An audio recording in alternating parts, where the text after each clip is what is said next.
That magnetic charger isn't convenient. It's a precision alignment nightmare. Let's measure the resistance. Since 1995, engineers have been losing this war, and we're finally pulling the pins apart to see why. Contact resistance is the silent killer. Think of it like trying to shake hands through a thick winter glove. The real surface area shrinks, current chokes, and suddenly your watch thinks it's charging when it's actually just politely waiting. Solve the resistance. Great, now meet alignment tolerance. Manufacturers claim 0.5 millimeters of wiggle room. That's not tolerance, that's a prayer. The magnetic field decays exponentially. Miss the sweet spot and your eddy currents go feral. You fix alignment with stronger magnets. Congratulations. You just invented a pocket heater. Thermal efficiency plummets. Heat traps in the skin layer. Lithium ions absolutely refuse to play nice in a sauna. You'll hit thermal throttling before you hit 100% charge. Engineers slap gold plating on the pins to stop oxidation. Smart, but wearables flex. Every wrist twist applies structural stress. The plating microfractures, the underlying nickel corrodes, resistance climbs. You just traded a convenience problem for materials science nightmare. So you reinforce the pins, enter mechanical hysteresis. Every mating cycle fatigues the spring contacts. The tolerance stack-up shifts.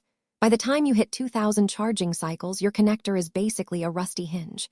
The system demands constant recalibration. Welcome to the loop. Let's autopsy wireless charging in wearables. The coil size constraint is brutal. You're cramming a resonant inductive system into a space meant for a pulse sensor. The coupling coefficient tanks. Power transfer latency balloons. It's not charging. It's negotiating with a ghost. But wait, the forums say magnetic is fine. That's a skill issue. Cheap injection molding, loose tolerances, and bargain bin neodymium magnets create a chaotic mating dance. You blame the user when the schematic is already sweating. Weak design choices don't get a free pass. Grab the multimeter. Let's measure actual contact resistance. We're talking milliohms turning into tens of ohms under load. The voltage drop screams. The power supply compensates. The regulator overheats. The battery management system trips. It's a cascade failure disguised as a snap. Convenience advocates will cry about water resistance. IP68 seals are great until the pins corrode behind the gasket. You're trading longevity for a aesthetic flex.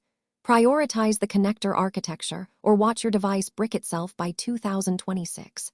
The fix isn't magic. It's spring-loaded Pogo pins with hermetic sealing. Gold flash over phosphor bronze. Controlled mating force. It looks ugly. It takes more board space. But it actually transfers power without turning your wrist into a chemistry experiment. Magnetic pins aren't a revolution. They're a compromise with poor math. I'll take reliable contact over a romanticized snap any day. Drop your take in the comments. Are you team convenience or team engineering? Subscribe for more hardware autopsies. The schematic doesn't lie.